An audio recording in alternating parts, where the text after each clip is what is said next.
ওহ বাবা, কতদিন পর দেশে ফিরলাম। দেশে কতই না শান্তি। মাকে দেখার জন্য মনটা আনজান আনজান করছে। মা, কোথায় তুমি? এই দেখো, আমি চলে এসেছি। বাবারে, তুই এসেছিস? আয় বাবা আয়, আমার বুকে আয়।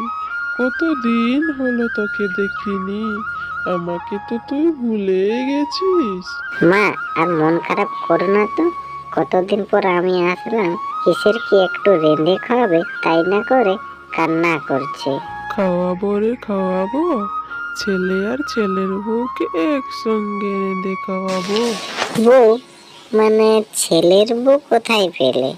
আর নতুন করে ছেলে কোথায় পেলে শুনি? আয় আয় বোকা ছেলে আমার, কাল তো তোর বিয়ে রে বিয়ে।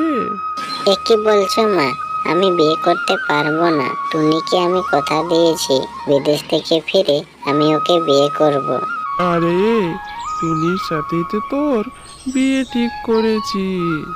সত্যি বলছো মা? টুনির সাথে আমার বিয়ে ঠিক করেছো? হে বাবা হে, একদম সত্যি বলছি। এখন চল তো তোকে খেতে দি। আরে, তোতা বন্ধু না? এই যে তোতা, তোতা বন্ধু, দাঁড়া দাঁড়া বলছি। আরে বন্ধু টোনা, তুই এসেছিস? কতদিন পর তোকে দেখলাম। বিদেশ থেকে কবে ফিরলি? বিদেশে থেকে অনেক বড়লোক হয়ে গেছিস, আমাদেরকে ভুলে গেছিস বল। এইভাবে কেন বলছিস তোতা? জানিস আমি তোদেরকে কত মিস করেছি। এখন এইসব কথা বাদ দে। কি, তোর হাতে আপেল? দে না রে, কতদিন হলো দেশের ফল খাইনি। পাশের বনে গিয়েছিলাম, গাছে একটা আপেল জল জল করছিল, তাই পেড়ে নিলাম।